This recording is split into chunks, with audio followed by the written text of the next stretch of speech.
So, as Alex mentioned, Greg Zacowicz, I'm with Bronto Software. Just a real quick spiel. I'm not going to give you a whole bunch of Bronto. We are a marketing automation platform. So one of our bread and butters is to send emails for retailers around the globe. So we have offices in London and Sydney and Toronto and a couple here in the States. But, where we really focus is helping retailers drive revenue for via online channels. And that could be email, that could be website itself, be through a lot of different facets. So I want to talk to you today about product recommendations. And these are they've been around in the industry for some years now, but they're really becoming more powerful as technology really catches up with retailer implementation. So just using recommendations can be great, but you have to know how to do it right. And you have to know some of these pitfalls we're going to walk through. So, one of the things with imagining recommendations is imagine a real life experience, right? Maybe you're at a hotel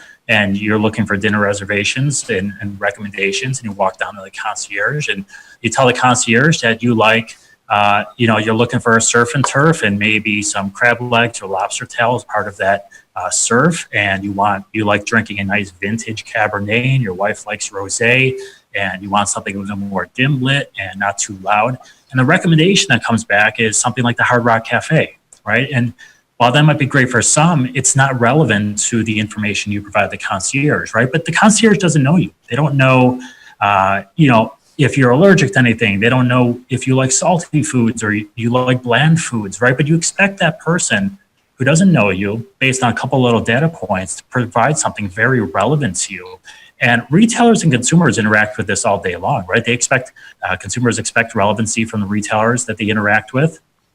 And they don't have much room for error when it comes, or margin for forgiveness when it comes to receiving relevant information to them. So, this is where product recommendations come in, right? We want retailers to target consumers in a very factual and very relevant way to provide them a more engaging experience, and hopefully that converts to more revenue for them. So to kind of set the stage for whether recommendations and why they're so powerful is we have to understand what consumers actually expect from retailers, right? So do they think they're tracking them? And this is these are US results, but they're very in line with UK and Australian results as well. But do we think that retailers track them? And absolutely, most consumers do. And even the ones that don't, they don't necessarily think they don't track them. Right. So if the expectations are there that you're tracking consumers, the expectations there that, hey, I'm okay giving up some data, but I want something in return for it. I want you to take that data and use it to better my experience for them.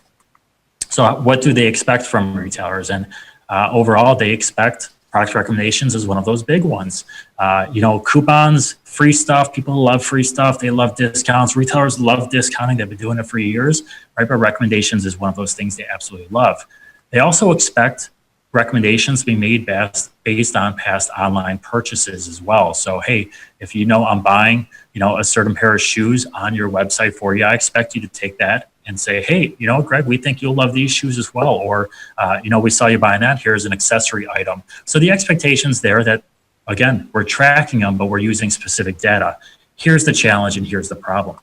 The expectations don't match the results. They don't match the output from the retailers. So there's a lot of room for improvement. They're not terrible. They're not saying, hey, recommendations are just flat bad across the board, but there's certainly room for improvement. And as consumers begin to expect more, and consumers today have all the power, they can shop where they want anywhere in the world, buy the device that's sitting in their purse or their pocket. So there's a lot of room for improvement for recommendations to be made. And ultimately, what it comes down to from a recommendation standpoint is data. Think about the concierge, right? That concierge took the data that I provided them and had to formulate that data quickly and then spit out an output to the consumer. So the retailers understand that. And the fact is, there's, again, room for improvement here. So, retailers, they think they're okay with understanding customer preferences or understanding data, but they're less confident in being able to execute upon that data, right? How do we take this information, turn it around into something very useful? Segments are one of those ways to do so, but product recommendations are really fine-tuned to, AI or using computers to generate and crunch that data, where the marketer, someone like myself or someone I might be consulting, they don't have to sit in a room and crunch this data for individual people. This is what technology is for. So when we talk about recommendations, the reason these are great from an email marketing standpoint, and a lot of these factors will go into your web recommendations as well if you're using recommendations on your website. These things are very transferable.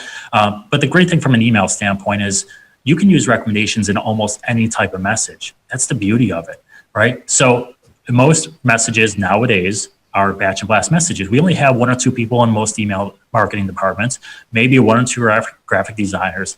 It's easy to create 50 segments. I can create 50 segments of my customers in less than an hour. Can I execute upon 50 segments on a consistent basis? No, not really, right? I can't come up with 50 versions of every message if I'm sending 4, 5, 6 times a week.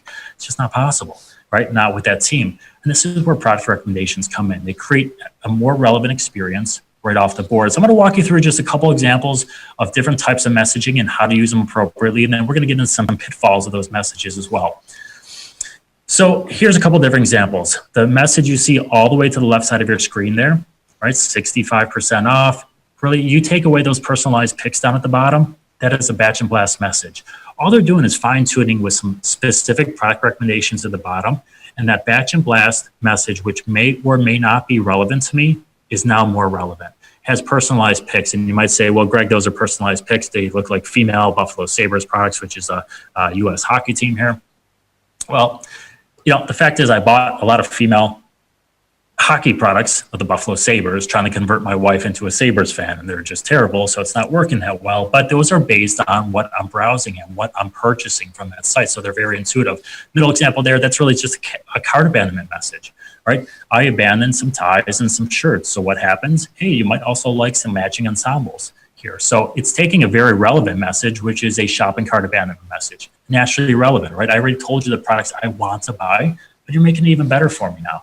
The example to the right is a Fans Edge example as well, but the whole message itself is product recommendations, right? So there's not a lot of coding involved in that message. It's not a lot of resources on your creative team, right? Those things are digging into your product catalog, filling them up based on, again, a lot of different factors. It could be email, click activity. It could be type of email it was. It could be web browsing behavior. It could be cart abandonment behavior, purchase behavior, and it's rolling all those things into very timely and relevant messages. So there's really no limit to what type of message you can use to insert product recommendations into. Now, here's a great example. And this is the power. I think this slide and the next one really sum up how powerful recommendations can be. Look at this message I got. So Connor's birthday is just around the corner. It could be a challenge finding presents for 3-year-old boys. Here's 10% off your purchase, right? And we've got a coupon code there. Well, this message is extremely relevant to me because when I got this, my son Connor was about to turn 3. And of course, Connor's a boy.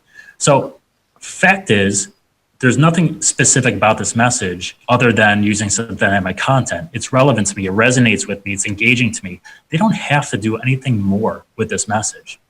But what if they did this? Look at the message now.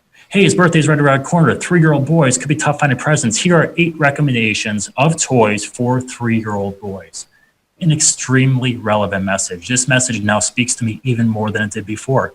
It went beyond creating the connection, creating engagement tools. It provided me with exactly what I wanted from it. Suggestions for 3-year-old boys, right? Unless you have a 3-year-old boy, you have no idea what they want at some point. So that's the power of recommendations right there. We can take any message, relevant or not relevant, and make it more relevant. Those recommendations got better. The restaurant recommendation from Concierge with that might have gotten better. Transactional email. So we're looking at order confirmations, shipping confirmations, anything like that. You can use these in virtually all of these messages too, right? We already have purchase data because they made a purchase. That's why we're setting these messages. Different ways to formulate it, right? They don't have to be identical products. They could be cross sells, upsells, things of that nature. So again, these are highly read messages because people are looking to see if their order's right. They're looking for shipping information or tracking URLs, whatever it might be. So there's a lot of different ways to use these recommendations inside of highly read, generally utilitarian messages, and it really brands you well. You can see the boatload of money I saved on the left-hand side there. I feel like a winner today.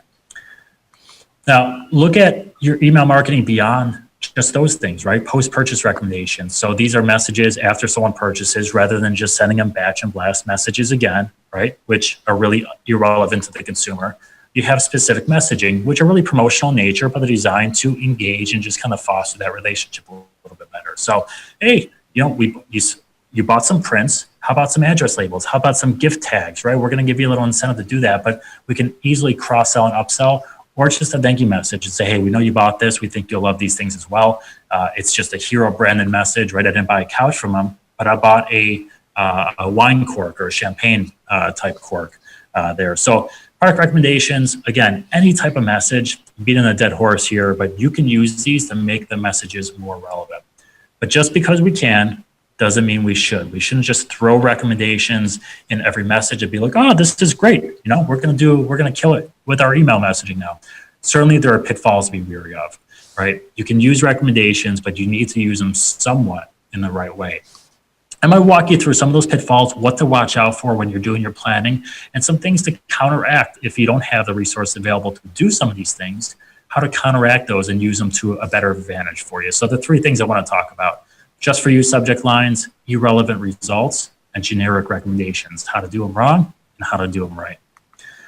So just for you subject lines, I'm sure many of you have gotten these emails before. Hey, Gregory, products recommended just for you, or some prefab subject line that really touts that the whole email is a recommendation email and they're just for you. And here's two examples, and this is why they missed the boat on me, and I may never open a message with those subject lines again. Right, so look at the Overstock example here. Hey, we recommend some stylus pens, right? Stylus pens. Now, this is based on a iPhone accessory that I purchased. So iPhone stylus pens, not really compatible from that standpoint, right? They missed the mark. And then they made some recommendations at the bottom because they wanted to get me, even further down the thing. So we're looking at, screen protectors for an iPhone. Great, you got me there. Now we're getting some jewelry. I've never purchased jewelry from them before. I didn't purchase jewelry from them there. I didn't really browse for jewelry either. So they're just trying to take a stab at shifting me into a different product category. So there are ways to do that, but recommendations just for me, not really just for me. Same thing with the example to the right-hand side there. Greg, products recommended just for you. I open the message, and what am I greeted with? Female products, male products, different ages. I've even got a watch in there, right? This is just a hodgepodge of products put inside an email, and they're telling me this message is relevant for me. The danger here is that when I see Greg, products recommended just for you, and I open that message and I'm greeted with things that are not relevant to me, what's going to happen? Next time I get that subject line, I'm going to assume it's not relevant. I'm going to not open that message because I know it's not relevant to me. Right? And even if they get it right the next time, I may never see it. And you're really going to damage the effectiveness of your email campaign if you don't do it right. Now, there are ways to do it right, and I'm going to get to those in just a couple minutes for you here. But there are some ways to correct what you see here. Irrelevant results, right? People have a tolerance for not getting things right. They don't have a tolerance, or they have less of a tolerance for not getting things right consistently. So here's a couple examples, right? Get it before it's gone. It's a browser or cart abandonment message. So it's naturally relevant to me.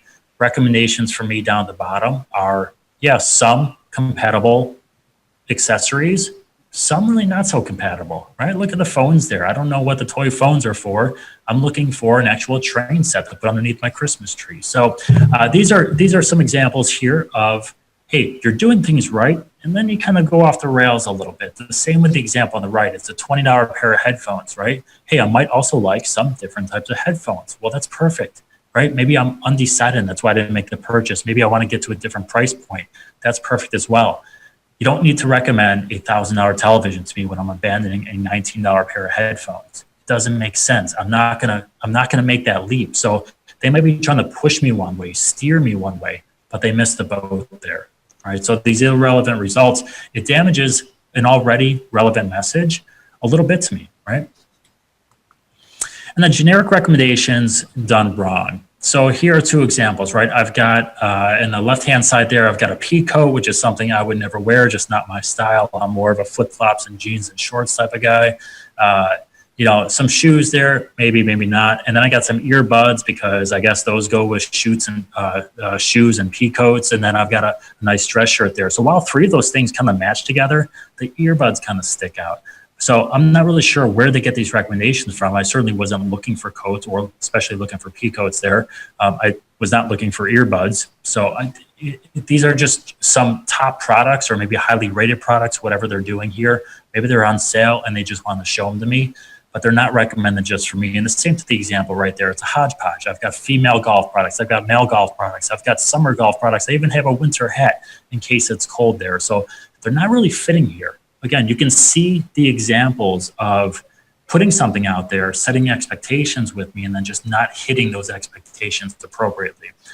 So how do we do that right? Maybe you don't have the tools to say, hey, I want to take intuitive recommendations, take all that data that you are collecting. So the browse data, the purchase data, the email activity data, all these things there, and fine tune my recommendations for you in an automated fashion. Maybe I don't have those recommendations. I don't have the capabilities to do that. Well, what can you do? It's all about expectations. Expectations, expectations, expectations. Think about the verbiage that you set, right? Instead of saying, Greg, products recommended just for you, maybe it's something like, hey, time for a wrist upgrade, right? Maybe these are top sellers or customer favorites or recently viewed or picks of the week or the month, or, pick one of your employees in the back room who's named Sally and Sally's picks for the month, right? It's all about expectations, how you set it. If you don't tell me they're specifically for me, I'm not going to assume they're specifically for me, right? And even if you hand code those and take them and say, hey, we're going to feature these 4 products this month, and that's what we're going to do, don't tell them they're for me. Tell them they're your featured products of the month, or tell them they are your customer favorites or whatever it might be, most reviewed products. So it's all about setting the proper expectations with the consumers and taking the data you have and formulating a very relevant and time and resolve form. So, I certainly want to leave some time for questions for everyone else here. I do have a couple final thoughts for you, though. So we'll get to those before questions. But overall, consumers expect relevance, right? So recommendations overall, work with the technology that's available to you, but technology now can really wrap these things up pretty seamlessly on the back end. You just put some code in your email messages and they automatically will insert them when you send those messages. Take all the data that you have, though. So use a platform. Bronto can certainly do that. There's other platforms as well. But they're taking in things such as email activity behavior, web behavior, whether you buy or don't buy, obviously purchase behavior, cart behavior, and take everything that's very specific to that user, crunch that data, and formulate the results there. That's the best case scenario. If you have to go more generic routing, it's all about setting those expectations, right? Don't tell them it's for them if it's not for them. Just set the expectations properly, and you will see that recommendations can be an extremely powerful tool for your entire email marketing, not just promotional batch and blast messages, but for your relevant lifecycle messages as well. Of course, a lot of these same principles hold true to your website as well. So if you're using recommendations on your actual website and not an email, think about the things that from a user experience make a lot of sense and communicate that experience properly. And from the website, I think you'll see a lot of those same results there. So as I mentioned, I wanted to leave a little bit of time for questions here, and I'm happy to take any questions, or Alex, if you have any as well, we can certainly chat through this.